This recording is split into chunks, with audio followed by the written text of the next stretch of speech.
Hello student, welcome back to my channel Aakash lecture. Student, अगर आप class 12th में हो, पेपर देने वाले जाने वाले हो, तो इस वीडियो को जरूर से जरूर देख के जाना। मेरे प्यारे जो 5 नंबर बिल्कुल आज की वीडियो में पक्का कराने वाला हूं। आपको मालूम है कि कहानी आपके एग्जाम में आता है, और 3 कहानी, लाठी कहानी का सारांश, साथ ही साथ पंचलाइट कहानी का सारांश, और साथ ही साथ बहादुर कहानी का सारांश। 3 याद कर लोगे, बहुत है 3 मेरे प्यारे जो 3 याद कर लोगे तो 3 में से कोई एक ही आपको करना है, ठीक है। एक करोगे और 5 नंबर लेकर जाओगे। बात यह है कि बहुत सारे यूट्यूब चैनल वाले कहानी बनाए हैं, बताए हैं, पूरा का पूरा कहानी ही बता डाले हैं, लेकिन कोई मतलब नहीं है। पूरा का पूरा बुक का वही छपवा दिए हैं। लेकिन मैं बहुत आसान तरीके से लिख के लेकर आया हूं, इतना सरल सरल शब्दों का प्रयोग किया हूं कि तुरंत याद हो जाएगा आप लोगों को।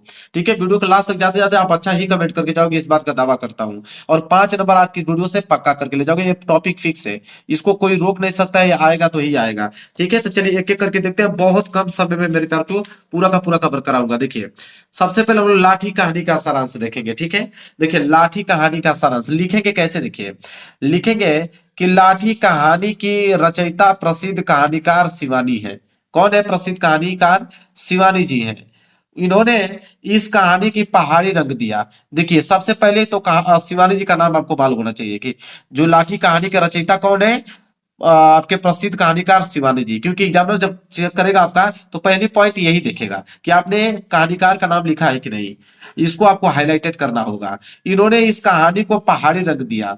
ठीक है, कह रहा है कि काठ गोदाम से कुछ ही मील दूर एक ऊंचे पहाड़ पर गोठिया का सेनिटोरियम था। ठीक है, जिसका नाम उस समय भवाली से भी अधिक था। इसके बाद लिखेंगे, वही 3 नंबर के बंगले में कप्तान जोशी अपनी बीमार पत्नी का इलाज कराने आकर ठहरा हुआ था। इस पॉइंट को भी मेंशन करना है आपको। उसकी पत्नी का नाम बानो था। अब उसके पत्नी का नाम बानो था, ये मेन कीवर्ड है, इसको आपको याद करना है। उसका विवाह जो है 14 वर्ष की आयु में ही कैप्टन जोशी के साथ हो गया था। ठीक है, वह अपनी पत्नी को बहुत प्यार करते थे। बानो से विवाह के ठीक तीसरे दिन बाद ही उन्हें बसरा जाना पड़ा, जहां वह 2 वर्षों तक युद्ध में भटक रहे थे। इसके बाद लिखोगे कि जब कप्तान 2 साल बाद घर पहुंचे तो पूरी दुनिया बदल चुकी थी। 2 सालों में बानो ने नंदों के ताने सुने, भतीजे के कपड़े धोए, ससुर के हौज बुने। कभी वह सुनती कि उसके पति को जापानियों ने कैद कर लिया है, और उसकी सास और चाचियां उस पर व्यंग के वाण चलाती रहती। इसी दौरान बानो को क्षय रोग हो जाता है। ये भी पॉइंट मोस्ट इंपोर्टेंट है। बानो को क्षय रोग हो जाता है, उसे सेनिटोरियम भेज दिया गया। जैसे ही कप्तान जोशी घर लौटा, उसे बानो की बीमारी का पता लगा। वह सीधा पेठिया सेनिटोरियम जा पहुंचा, जहां प्राइवेट वार्ड में उसकी बीमारी का इलाज चल रहा था। सेनिटोरियम से मृत्यु से पहले निकाल दिया जाता था। बानो को भी 10 लग रहे थे। डॉक्टर आया, उसने देखा तो उसने एक कमरा खाली करने का नोटिस कप्तान जोशी को देते हुआ कहा, कल ही ले जाना होगा, यह 2-3 दिन से ज्यादा नहीं बचेगी। कप्तान का चेहरा फीका पड़ गया। रात को वह बानो के सामने आया और कहा कि हमें और कहीं जाना होगा। बानो यह समझ गई थी कि नोटिस मिल गया है। सुबह कप्तान उठा। उसने सोचा बानो बाथरूम तक गई होगी, लेकिन जब वह नहीं लौटी तो वह भागकर मरीजों तक गया। डॉक्टर आया, नर्स आई, चौकीदार आया, लेकिन बानो नहीं आई। दूसरे दिन थिकाट पर उसकी साड़ी मिली। बानो ने पानी में डूबकर आत्महत्या कर ली थी। शोक में पागल कप्तान साड़ी छाती से चिपकाए फिरता रहा। अब इतना बेहतरीन तरीके से आपको कोई नहीं लिखेगा। इतना सिंपल तरीका मैं लिखा हूं कि पढ़ते पढ़ते इस कहानी याद हो गया होगा। अपने से भी बनाकर लिख लीजिएगा। कोई जरूरी नहीं कि जिस तरह मैं लिखा हूं वैसे ही लिखना है। अपने से बनाकर बस कहानी आपको याद होनी चाहिए, बस उसका रूपांतरण अपने तरीके से आप लोग कर लीजिएगा। चलिए अब अगली कहानी देखेंगे, पंचलाइट कहानी का सारांश। ठीक है, अब देखेंगे पंचलाइट कहानी का सारांश। मेरे प्यारे बच्चों, कैसे लिखेंगे कि पंचलाइट रेणु जी की आंचलिक कहानी है। किनकी? रेणु जी की। ठीक है, इसके बाद ये नाम याद होना चाहिए, रेणु जी। कहानी में बिहार के एक पिछड़े गांव के परिवेश का सुंदर चित्रण प्रस्तुत किया गया है। बिहार का एक गांव है, उसका सुंदर चित्रण किया गया है इसमें।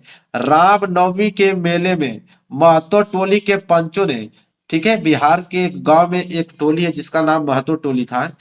तो कह रहा है कि महतो टोली के पंचों ने एक पेट्रोमैक्स खरीदा। पेट्रोमैक्स का मतलब होता है लालटेन, ठीक है, जिसको गांव वाले पंच लाइट कहकर पुकारते थे। ठीक है, पंच लाइट कहते थे लालटेन को। पंच लाइट खरीदने के बाद 10 रुपये बचे थे, जिससे पूजा की सामग्री भी खरीदी गई। उसी में कीर्तन का आयोजन किया गया। उस टोली के सभी लोग पंचलाइट देखने के लिए आ गए, लेकिन प्रश्न उठा कि इसको जलाएगा कौन। ठीक है, क्योंकि खरीदने के पहले यह बात तो दिमाग में आई ही नहीं कि लोगों ने यह निर्णय लिया कि दूसरी टोली के लोगों से नहीं जलाया जाएगा, भले ही वही पड़ा रहे। ठीक है, आज आज किसी ने अपने घर डिबरी भी नहीं जलाई थी। पंच लाइट न जलने से सभी के चेहरे उतर गए। वही राजपूत टोली के लोग कहने लगे। सभी लोग कान पकड़कर 10 बार उठे बैठे।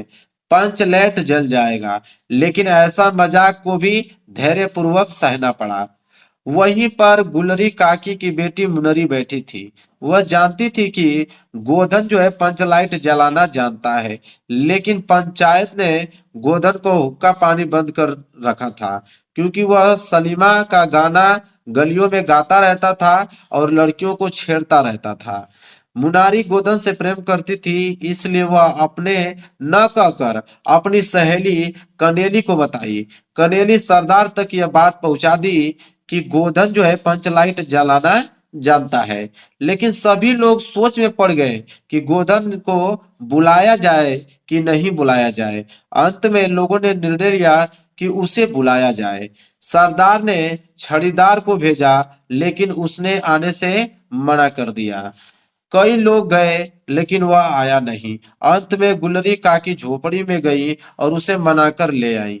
गोधन ने पंच लाइट में तेल भरा और पूछा स्प्रिट कहाँ है। सभी लोग उदास हो गए, लेकिन गोधन होशियारी से गाड़ी की तेल की सहायता से पंचलाइट जला देता है। मेरे प्यार बच्चों, ठीक है।